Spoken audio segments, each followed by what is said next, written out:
Some of you may have heard of the ERP system that the state implemented 3 years ago called WVOASIS. This class does not focus on that system specifically. This class focuses on the procurement methods and the ways in which you can use OASIS in order to see what the state is trying to buy. But this is not specifically a technical class to cover the OASIS system, but we're going to give you a lot of information that would help you better utilize your portal into the OASIS system in order to compete for state business.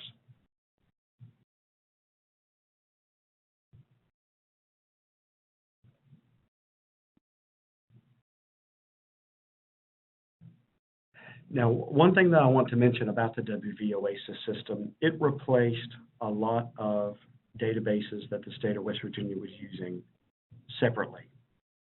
So if you have done business with the state prior to the last 3 years, you might have registered in one of these older systems, and you may still even have your vendor number for one of these old systems. We'll talk a little bit about how you can find out your OASIS vendor number if you think you might have one and you don't have that information on hand. And we can also talk about ways in which you can register in OASIS. But essentially what you need to know about OASIS, it's the system that we use to enter the information that you're going to look at to compete in the state purchasing process. Now, I mentioned a little bit in the objectives that our anticipated project value determines how one of our state agencies has to go about making this procurement. And of course, the higher the expected value, the more complicated the solicitation and the procurement process is from our perspective. Now, the threshold that we're going to focus on the most is the $25,000 threshold. What the $25,000 threshold separates is whether or not you're going to go through the process with the state agency directly, or if you're going to be competing for this business with the West Virginia Purchasing Division. State agencies have the authority to procure goods and services if they're expected to be under the $25,000 threshold. Now, if a larger project is expected to exceed that, then the agency is going to send the requisition to the purchasing division, and we'll turn it into something that is publicly advertised, and then we would be the agency handling bids. Now, I want to point out, and hopefully this puts your mind at ease, when you go into the place where we advertise solicitations, everything that you're going to be looking at is in the same place. You don't have to go to a different place to see agency solicitations and to see purchasing solicitations. So until you get into the details of responding to a solicitation, everything is going to be available for you to look at in the same place.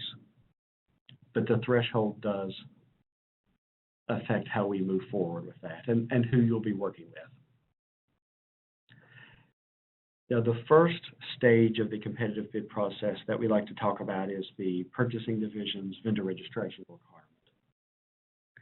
And our vendor registration program encompasses one of the main requirements of the ordering process when we are awarding a purchase order to a vendor. Now, except for purchasing card vendors providing travel-related services in excess of $25,000 with a spending unit, all vendors need to register with the purchasing division if they're receiving an award document of some value from a state agency. Now, in some cases, depending on how much business you've done with the state, there may be an annual fee involved in the completion of your registration with purchasing. And that annual fee is $125, and it puts you in good standing with ordering from any state agency for the period of 1 year.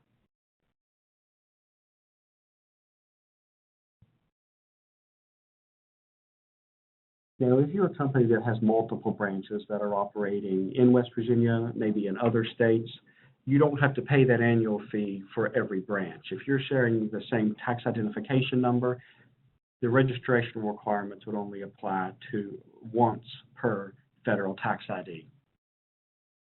Now, if you're a sole source provider for any particular good or service, then you're not required to pay the registration fee. However, if an award of any value, you do have to go through the registration process, because it's not just the payment of the annual fee that puts you in good standing with purchasing.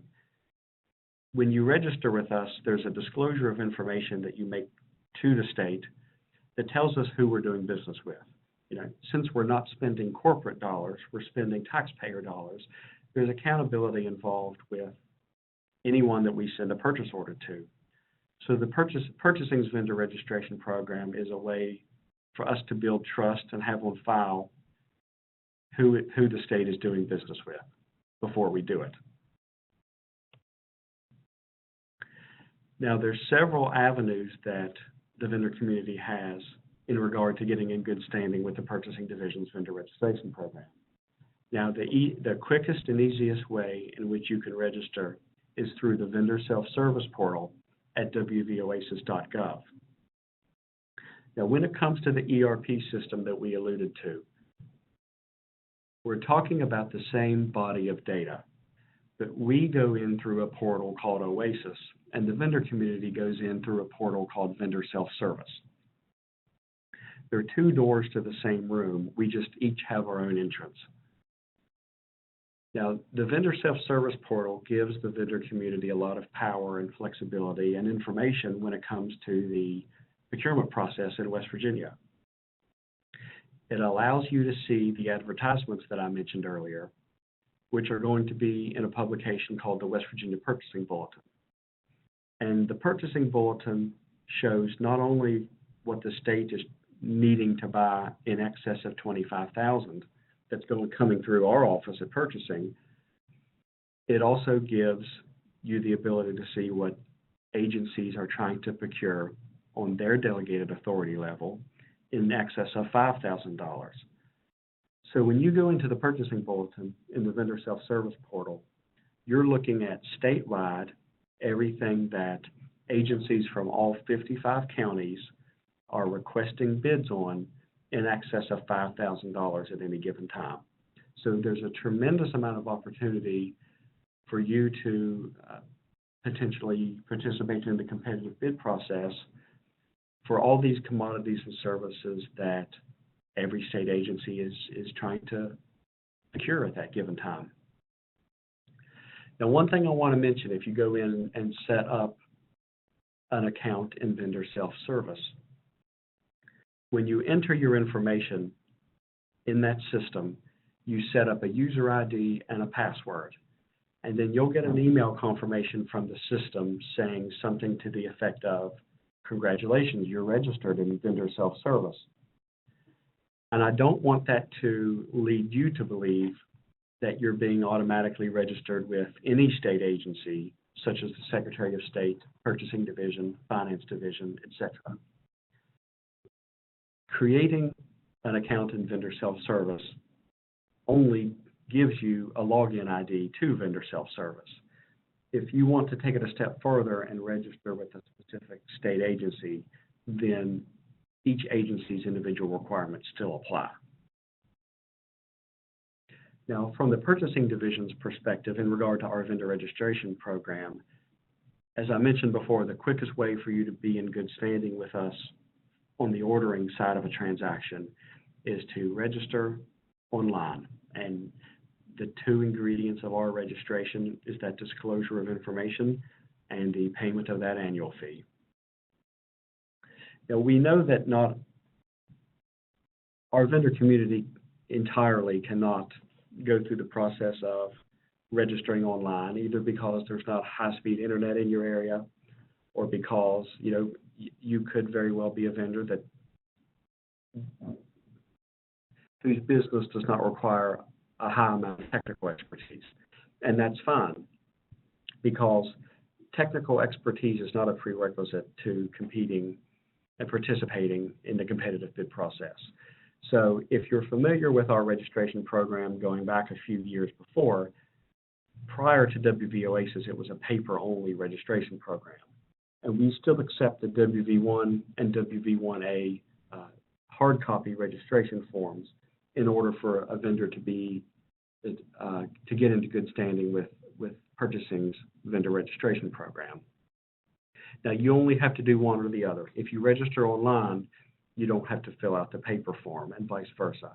We did not want a vendor's ability to use the vendor self-service portal to keep you from having a seat at the competitive bidding table. Now, more information about the vendor registration program can be found on that second link on the slide that we're on. And if you want to download a WV1 form, for example, you can do so on the forms page link that's there under the WV1A bullet.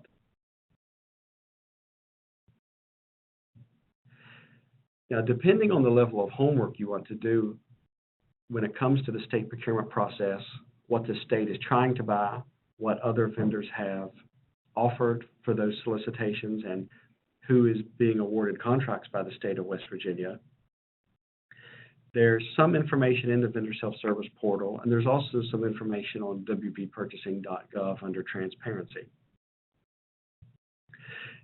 The transparency page at wvpurchasing.gov shows you, it will take you into the vendor self-service bulletin, but it will also show where we post all bids received by the purchasing division for solicitations going through the centralized procurement process. And also on the transparency page is a notice of award report that will show you everything that purchasing division has awarded over $25,000 for any given time. So the information we provide to vendors, just to summarize, it's not just what's out for bid now. Our website, wvpurchasing.gov, will also give you the opportunity to see what was out for bid a year ago, who responded to this solicitation a year ago, and who did the award ultimately go to. Now, we've mentioned before, under that $25,000 threshold, that you would deal directly with the agency. You can see the solicitation in the bulletin, but your response to that solicitation would go directly to the agency. And then in excess of $25,000, the bids would come to us. And we not only accept electronic responses if it's coming from the purchasing division, but we also still accept paper solicitations and faxed responses to solicitations. Now, let's say that what you sell usually doesn't exceed $25,000. Well, your strategy for doing business with West Virginia would be to market yourself directly to each state agency's procurement officer, which you're more than welcome to do. And in fact, we have a list of all current procurement officers for all state agencies on our website at that link that you see on this slide. So those are your points of contact at every state agency if you want to market yourself and compete for business at that threshold under $25,000. That's not going through the formal purchasing process.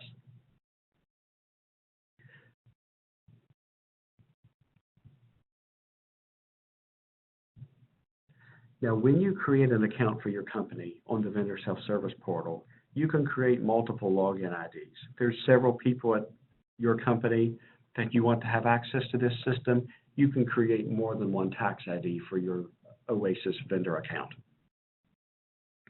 Now, possibly the most important and valuable thing to the vendor community to know about is the email alerts when it comes to commodity codes. When you create your company's profile in vendor self-service, you have the option to enter commodity codes for the goods and services that you're able to provide.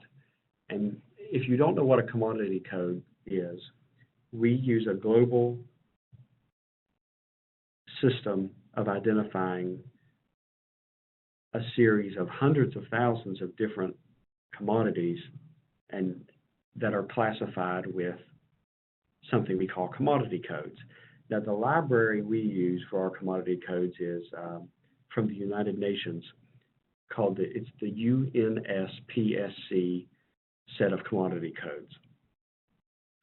So when you register with the state of West Virginia in vendor self-service, by all means, make sure that you include as part of your profile different commodity code listings for which you think you can provide, relevant, the commodities and services that is your business. What that does for you, when a state agency puts a solicitation into the West Virginia Purchasing Bulletin, the state agency procurement officer should be matching up commodity codes for what they're trying to buy. And when the system sees the commodity code that the state agency needs, and they see in your vendor profile that you have indicated you can provide it, then you should get an email alert saying, hey, a state agency in West Virginia just put out a solicitation in the bulletin for one of this commodity code that you signed up for. And if you have an email address listed in the contact information section of your vendor registration account, you should get that alert. Now make sure the person signed up for those alerts is the person that's going to be, checking and possibly responding. So there's a few things to consider to make sure the right person is getting those alerts, but it's helpful to you if you don't have the time to check the West Virginia Purchasing Bulletin several times a week.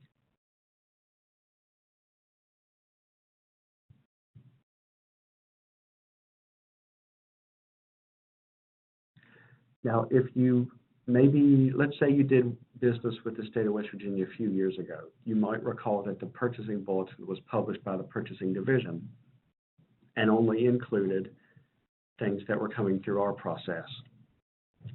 The benefit to you regarding the new Purchasing Bulletin that only exists in vendor self-service is that it also includes agency solicitations. And as I said at the beginning, everything the state's trying to buy over $5,000 is in the Purchasing Bulletin now.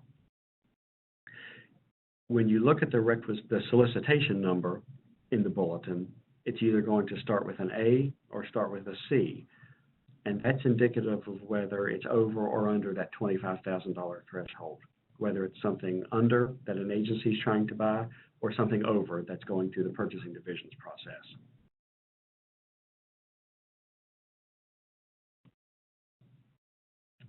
When you go into the vendor self-service West Virginia Purchasing Bulletin, you can search by keyword. You can, it can either be the name of a commodity, the name of an agency. I encourage you to play around and see what generates the matches that you're trying to look for. So there's multiple ways for you to stay aware of what the state agencies are trying to buy, with not just the commodity code alerts, but also just look at the bulletin and see what's out there for public bidding.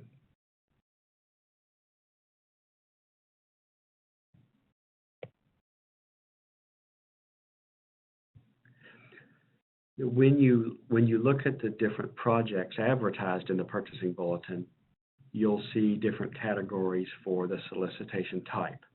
And Jessica Chambers will go through the different types and what it means to you when you respond, because depending on the solicitation method, that will directly impact the appropriate way for you to respond. But you'll see the example on this slide, auto supply, construction, printing. You can search this portal with all those keywords. And the fact that every state agency is using this for what they're buying in excess of $5,000 gives you a pretty wide variety of commodities and services to search for. So whatever your business is, there's likely, over a given period of time, there's likely an agency that's out there trying to procure those commodities or services. And you'll also be able to see whether it's an active solicitation, whether it's closed or awarded, that sort of thing. You'll see that status in the bulletin. Now I'm going to turn it over now to Jessica Chambers. And she is a senior buyer at the Purchasing Division, and she's going to get into the specifics of these different procurement types that's going to directly impact the appropriate way for you to respond to these solicitations in the purchasing bulletin.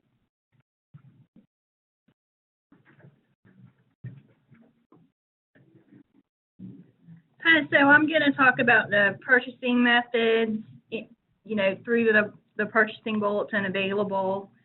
They're all accessible through the vendor self-service portal and OASIS. The first one is the most common one, which is a ARFQ or CRFQ. Vendors can respond electronically through vendor self-service for ARFQs and CRFQs. You need to make sure you download the attachments and take note of dates, such as mandatory pre-bids, technical question deadlines. Those are not necessarily on the OASIS screens, and they are in our terms and conditions instruction to bidders.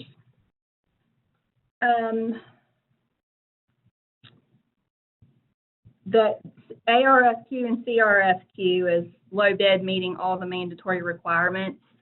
If you submit an or equal product, you need to make sure you also include the manufacturer literature that shows that you meet all the mandatory requirements. Otherwise, it just delays the evaluation process, and we usually have to ask for that later anyway. So the next method is the CRFP. This is usually used for purchases over $250,000, and this is a two-part evaluation. The first part is the technical part, and basically we do not allow those to be submitted online. They have to be sent in here through the U.S. Postal Service, or you can fax your proposal. You have to meet all the mandatory requirements in the CRFP, or your proposal is disqualified at that point. The second part of the CRFP process is the cost opening. It is not the only factor in this process. Those should be provided to the purchasing division in a separate envelope, and they're opened formally after the technical part of the evaluation has been completed.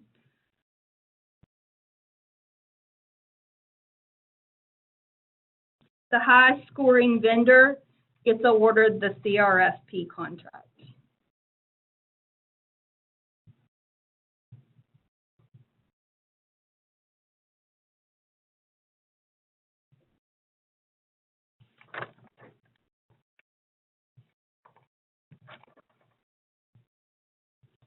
The next purchasing method I'm going to discuss is the expression of interest, the CEOI.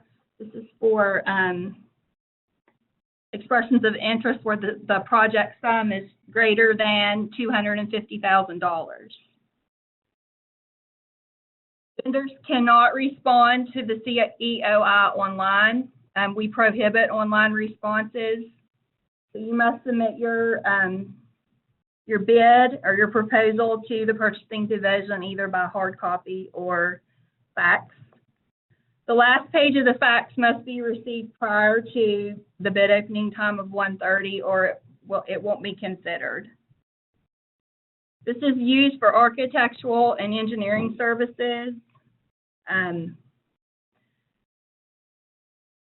evaluation is based on qualifications and experience and are ranked by the Best Value Committee selected at the agency level. It's usually a committee of 3 to 5 people, and basically they take all of the proposals, and based upon the information that you submit to them, they shortlist these to the top 3.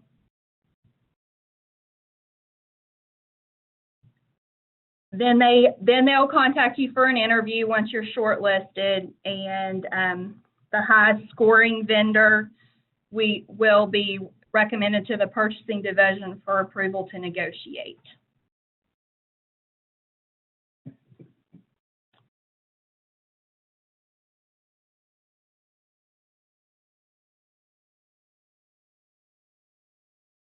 The purchasing methods in the West Virginia Purchasing Bulletin are accessible through the vendor self-service portal.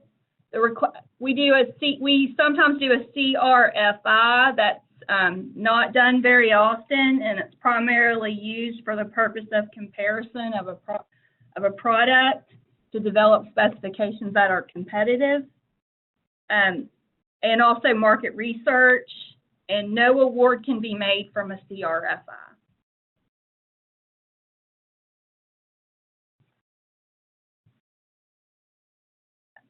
Bid submission, if you're going to submit a bid electronically in OASIS, here is the screen that we have up on our slide of what the vendor sees as far as uploading a bid in OASIS. You need to review your bid carefully before submitting it online. You also need to make sure you provide and upload all the required documents, such as bid bonds, drug-free workplace affidavit, contractor's license. Some of that stuff we can request prior to award, such as a purchasing affidavit or a addendum acknowledgement form.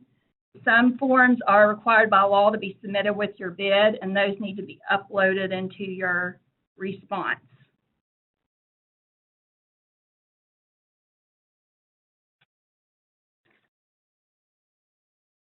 As I was stating earlier, your bids have to be received by the scheduled date and time of the bid opening.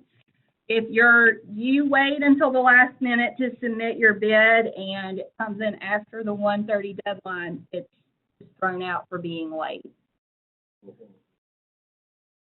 Or whatever deadline it is. If it's an agency one, it could be a different time. Bid opening procedures vary between individual agencies and the centralized process. As Mark was saying earlier, there's an A for an agency, C for centralized. Individual agencies have their own procedures based on, their internal processes, basically. Our process is formal here, and I've already explained part of it to you. Your responses can be submitted electronically through the VSS or fax to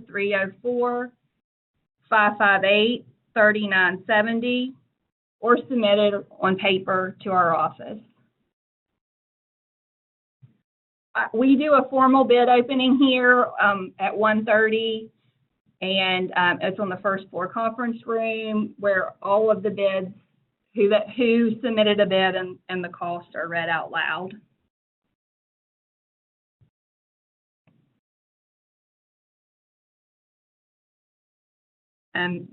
Next, I'm going to talk about vendor preference. A vendor can qualify for several preferences. The max amount that you can receive is 5%. If you're a veteran of the United States Armed Forces, you may be eligible for 3.5%. If you have two in-state vendors that submit a bid against each other and they're the only two vendors, you can't apply vendor preference to another in-state vendor. It doesn't apply. And vendor preference does not apply to any construction contracts. And you have to submit your vendor preference certificate with your bid.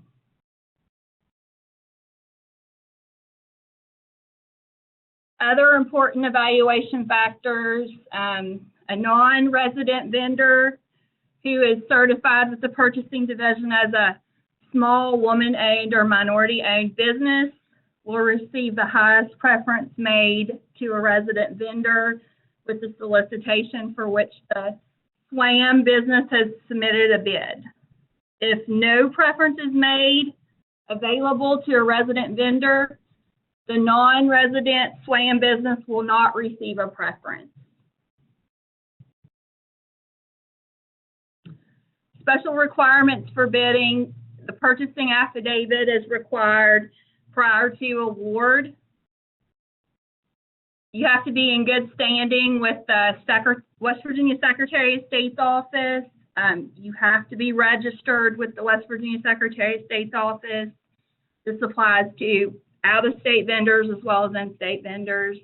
You have to be in good standing with the tax department and the West Virginia Insurance Commission.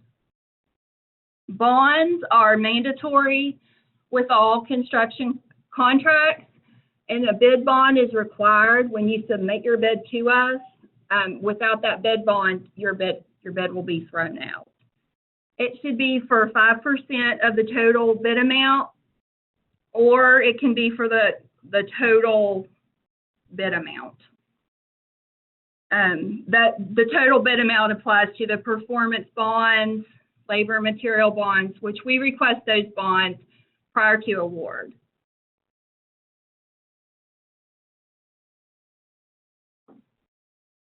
For agency procurements, the responses are evaluated by the spending unit and approved by the agency procurement officer. That's their internal process. We're not involved in that at all. That's for everything under $25,000.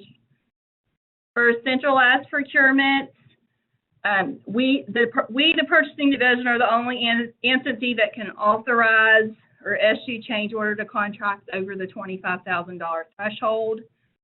All bidders are notified when a contract is awarded and if they've responded to our solicitation. This is important. Work cannot be performed until a purchase order is received by the vendor. You can't go on a agency person calling and saying, you know, the purchase order's done, go ahead and start. You need to wait till you get your official notice from us. Change orders to contracts, renewals, other modifications to existing contracts, canceling a contract. You gotta have to make sure your contract has renewal language in it. There are renewals available. A change order to a contract is necessary anytime you change anything on a contract, basically.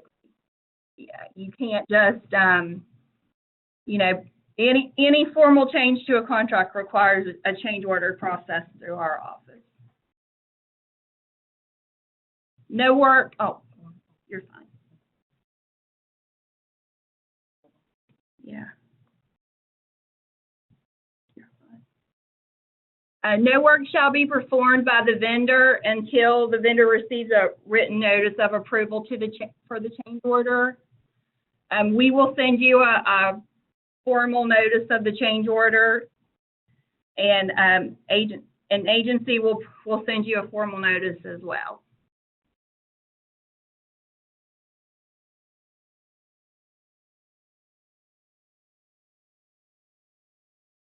Change orders that are processed here at the central office are processed the following. They're prepared by the agency, all the necessary documentation the agency will get from the vendor, from their internal people. Then they'll submit that to us through OASIS as a change order request. We review those change order requests, and if necessary, we request additional documentation from the vendor or from the agency, if applicable. Then we prepare the change order for the purchasing signature process, and it goes through our internal process here, and then it's submitted to the AG's office for approval as well. And then we mail those to the vendor, and they're completed.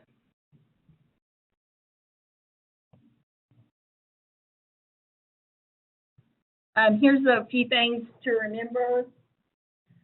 We cannot accept late bids, as I stated earlier. For formal acquisitions, vendors may not communicate with the state agencies or their agency contact people because it's considered a blackout period. You need to work through the buyer at the central office who's in charge of that solicitation with any questions you might have. Vendors are encouraged to submit all your required documentation with your bid. It just speeds up the process. We don't have to ask for it later.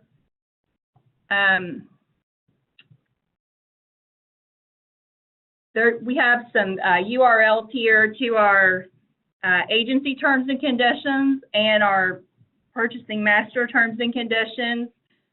Basically, those are included in every contract.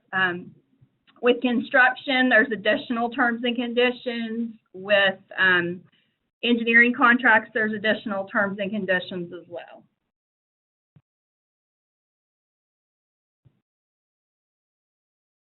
Here's the vendor performance.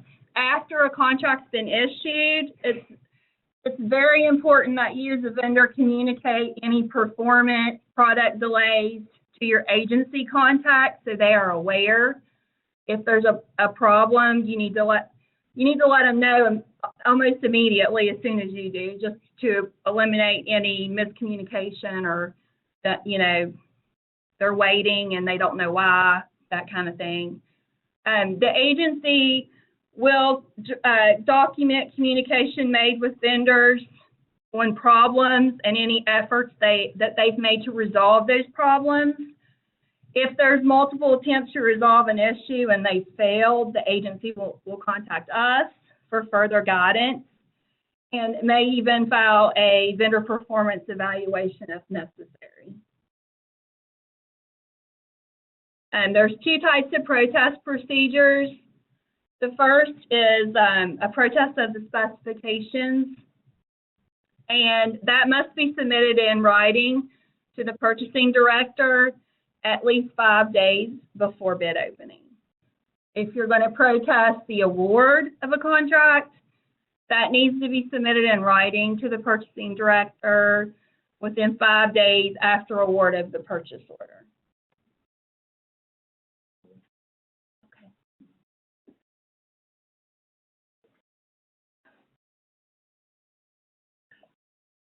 This is Mark Totten again.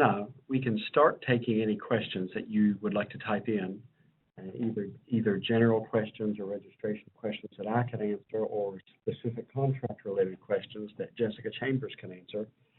Now, while you think of anything that you'd like us to clarify more, or anything we might have not gone into as much detail about as you'd like, some of the resources that I want to point you to are on this slide. The Vendor Procurement Guide is a publication on our website that was written targeting vendors who are new to the state procurement process. It's kind of a beginner's guide to doing business with the state of West Virginia. And if you are, motivated enough that you want to do homework on the process and what you could do to market yourself to agencies and compete in the bidding process, that's a really good place for you to start. Now, on our main website, wvpurchasing.gov, there's a button at the top called the Vendor Resource Center. And that's sort of a collection of links and categorized links that we assembled for vendors doing business with the state on a variety of things that would help you in the public procurement process. Either it's reporting or publications or a lot of things that would be helpful to you if you're competing seriously for state business. Now, on our website as well is a section on the WVOASIS ERP system. And it's got a lot of introductory information written in our words regarding the benefits of vendor self-service, regarding the benefits of the purchasing bulletin and that vendor self-service portal, and different things that involve the OASIS-based procurement processing.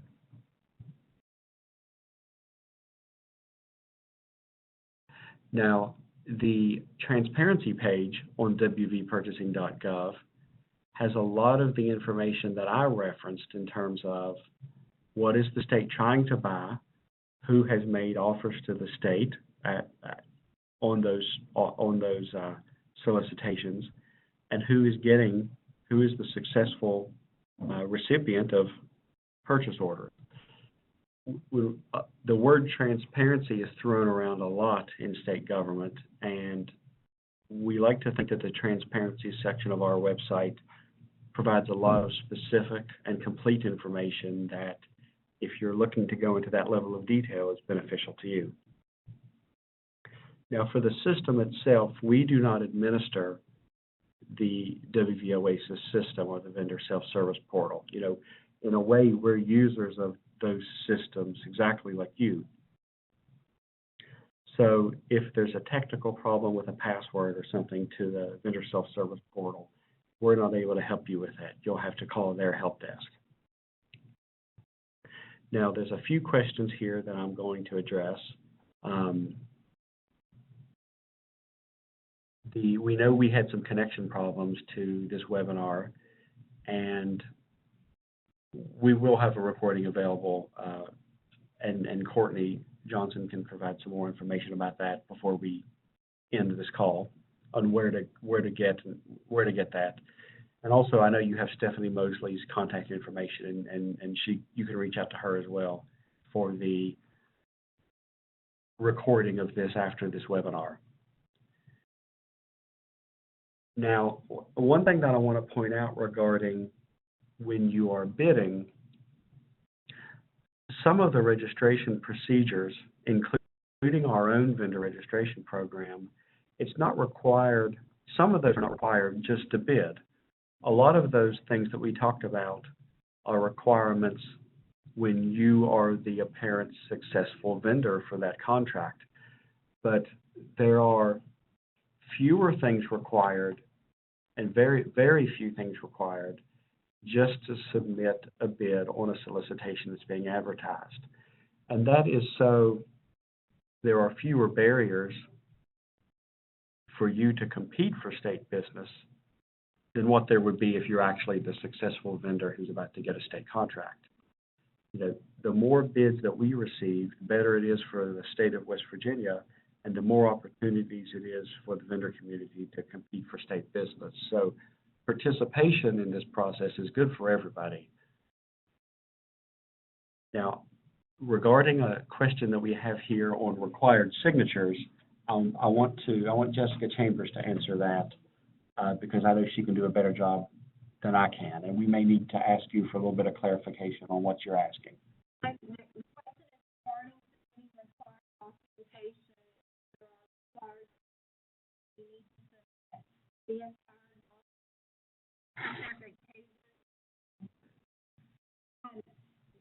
You should include those pages. You do not have to make some of the documents 40. Yes, it's part of the you should include that in your bid. Going to some of these other questions.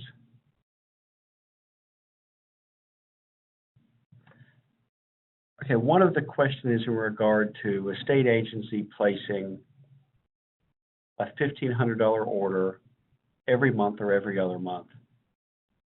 Would that need to go through purchasing? And the answer to that depends. Now, regarding the actual bids, it would depend on if the agency is buying the same thing every other month. That needs to be bid in larger quantities, unless it's something that is being procured under an existing statewide contract agreement. Now, if what's not addressed in the question regarding this office that's spending $1,500 every month or every other month is if they're getting this from the same vendor. So that takes us up, depending on which you're talking about, it takes us down different roads. Now, one thing that is required that would have to go through purchasing is the vendor registration, and both components of the vendor registration program, because an award of any value is going to require a company to disclose certain information to the purchasing division, so the state has that on file regarding who we're doing business with. Now, the threshold for paying the vendor registration fee is $2,500, which is calculated in aggregate across all state agencies, not just the single agency, but if you're doing business with multiple agencies, even if each order is under $2,500, you're going to pass the $2,500 threshold statewide, and that's how that fee is applicable or not applicable. It's a $2,500 threshold aggregated across all state agencies. So I realize that may not answer your question, because depending on some of the details of that question, there's multiple answers, and I'm happy to clarify that if there's something else that you'd like me to You're discuss. talking about bidding for bidding requirements, and they're doing $1,500 every other month or every month or whatever. When we look at that from an inspection view, or however you want to say it, they look at the aggregate of the goods and how, if it goes over the amount where you're required to have bids, then that is an issue, that they should be getting the formal bid. Okay, there's a question regarding the Purchasing Division's Small Women and Minority-Owned Business Certification Program. The person who's asking this question said they submitted the Small Women and Minority-Owned Business Certification application to the Purchasing Division. How long does it typically take for that to be reviewed and accepted? It's usually several days for us to review your application to be SWAM certified, and then put you on the list of approved state of West Virginia SWAM vendors. Now, you mentioned that you emailed that to us, and that helps us know that we need to go out and review your SWAM application in the system. Now, regarding the way that your SWAM certification would apply to something you're currently bidding on, the law that created the SWAM program, West Virginia Code 58359, allows you time to become SWAM certified, but still request that vendor preference when you submit your bid. So what that means for you, if you're in the process of becoming SWAM certified, which you are because you told us you submitted your application, you can put on your bid that you're in the process of seeking that certification, and you have a reasonable amount of time for that certification to be approved for you. And for what you're bidding on, it should be calculated by the state agency in regard to the various vendor preference equations that are used to determine high bid to low bid. So hopefully that answers your question about your SWAM certification application.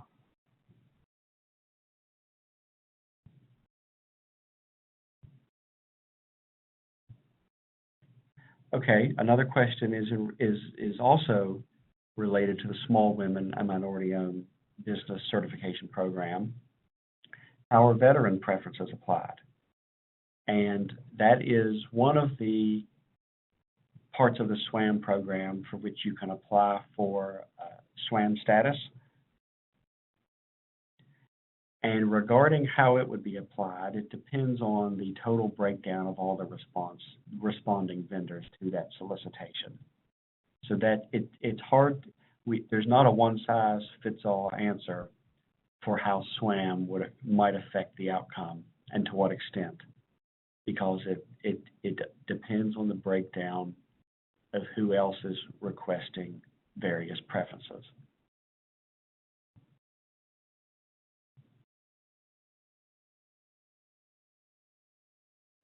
Now, another question is in regard to if you have multiple vendor preferences, how would those potentially be totaled, if at all? And somewhere in here, I think we mentioned that the total vendor preference you could possibly receive is 5%. Now, that may be 2.5% from one vendor preference and 2.5% for another. So to answer your question about how they're added up, yes, they are added up, but not more than 5%. Hopefully that makes sense. You may have 5% for one and 5% for another, but you can't add that up and make 10, because the limit of all preferences is 5%. Okay. Okay, and I think Jessica, some people said that Jessica's answer was garbled, so she's going to repeat some of the information.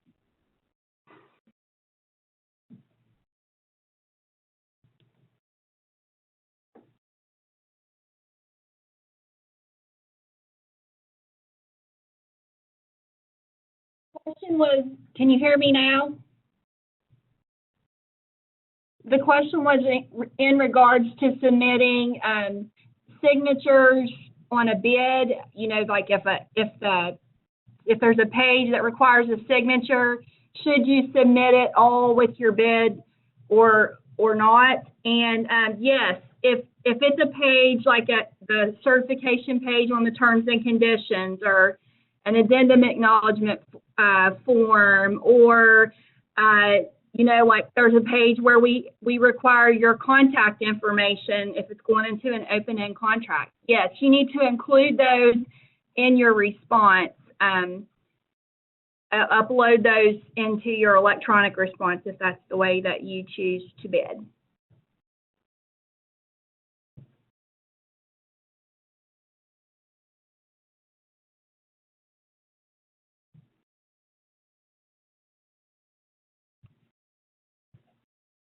If there are no addendums, no, you do not need to include that page.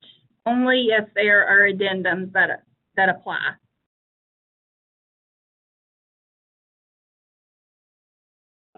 As we wait on more questions to come through, I want to start leaving you with some other things I want to summarize and re-emphasize. By all means, read what is out for bid in the purchasing bulletin and bid. Whether it's a big project or a small project, we encourage you to compete. And the more vendors that compete, the better it is for the state. And the more accustomed to the bidding process you become, and the more opportunities you have to do business with the state of West Virginia.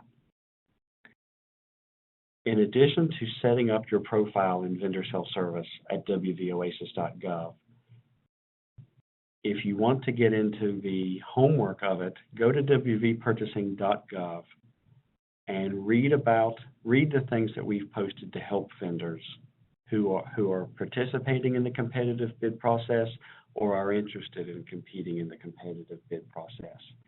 If you're not sure where to start, by all means email us. There's a good chance that there's information on our website that you might like to see, and we're happy to get you in the direction of where on that page it might be posted. When you create your vendor self-service profile, by all means, create a list of commodity codes for your vendor account for the things that you can provide based on the UNSPSC commodity code library. If you've got your email entered under contact information, that should sign you up for email alerts based on when the commodity code matches from all state agencies putting out solicitations that fall under those codes.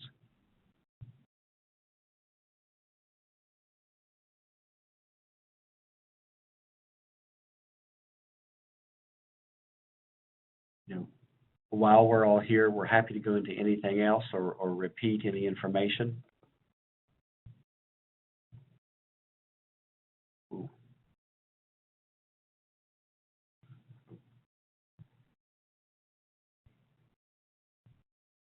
Okay, we've got some more questions. Give us just a moment to review.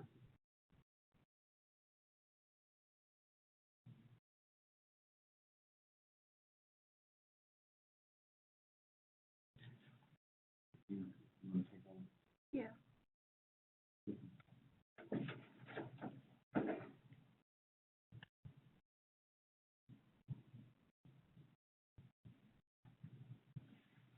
And the question is about if there's any guidance that you can give to a vendor for a vendor to respond to a bid. And basically, you need to include any required documents, the pricing page, if you're bidding something that's or equal product, you need to tell us what that or equal product is. It's even better if you also include manufacturer's literature that shows that it meets the requirements that we have requested. Any signature pages, like I talked about before, such as the certification page, purchasing affidavit, all of that stuff, if you include it with your bid, it just speeds up the award part of the process. Let's see. And you just attach those as a PDF file to your electronic response. I'm not sure if that it addressed your question or not. If not, let me know and I'll try to go into more detail than that.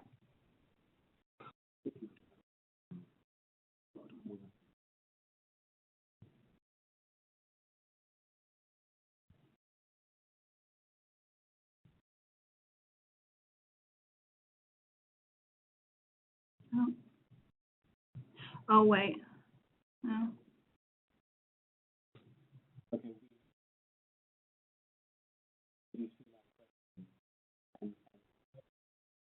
Oh wait. Wait.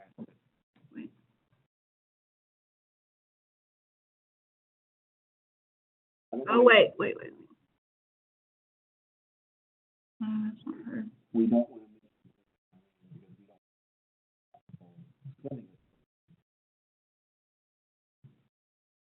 so if we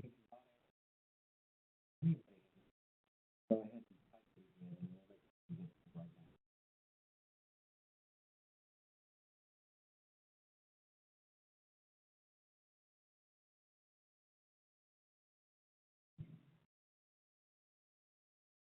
There isn't a required. Okay, hold on. There is a required check. There is a checklist for construction projects as far as documentation that you should provide with your bid response. If it's a CRFQ, I don't believe we do have a checklist for a CRFQ. If you're talking about an EOI, I don't believe we have a checklist for that either. Let's see.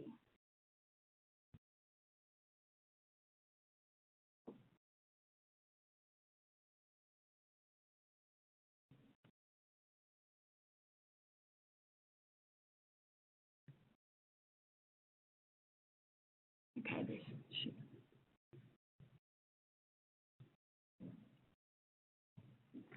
Yeah, when it comes to primarily from the centralized solicitations.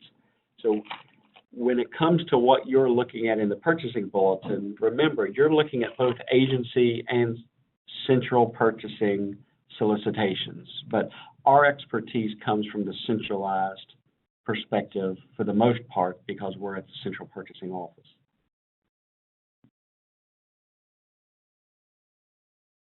The question is, does West Virginia always accept the lowest bidder, or does it accept the most qualified bidder for the job?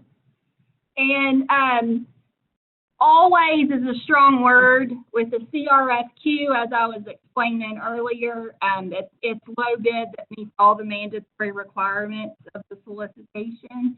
So yes, in that case, it would be the lowest bidder. However, on an EOI or an RFP, cost is not the only factor that's considered. It's basically the most qualified vendor according to the Best Value Committee's evaluation.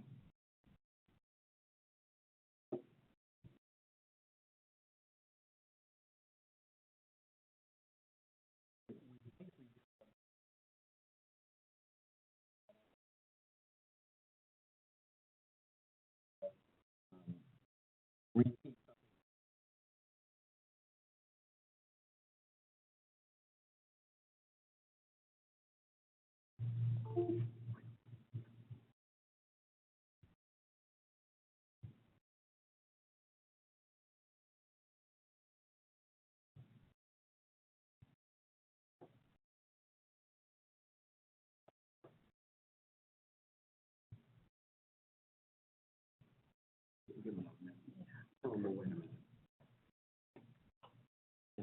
Tell them to wait. Okay, we'll give it another so to open up that.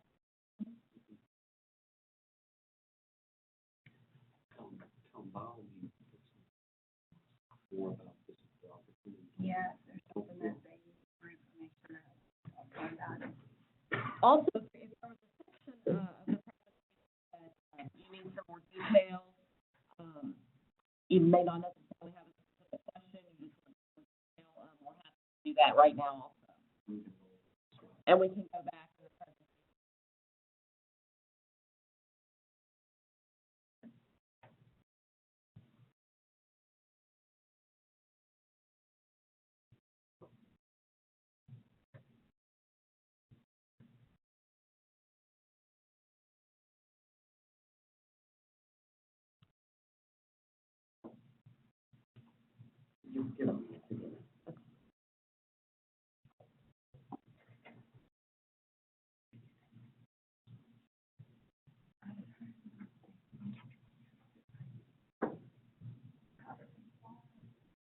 Okay, I don't think anyone has any more questions or wants us to review anything else. So thank you for participating in this Doing Business webinar.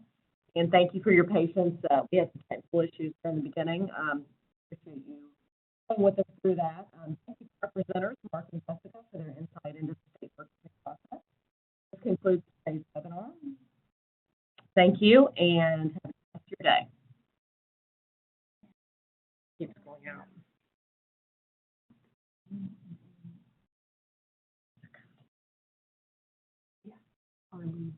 Okay. Yeah, that's what I thought it was. Or ended it.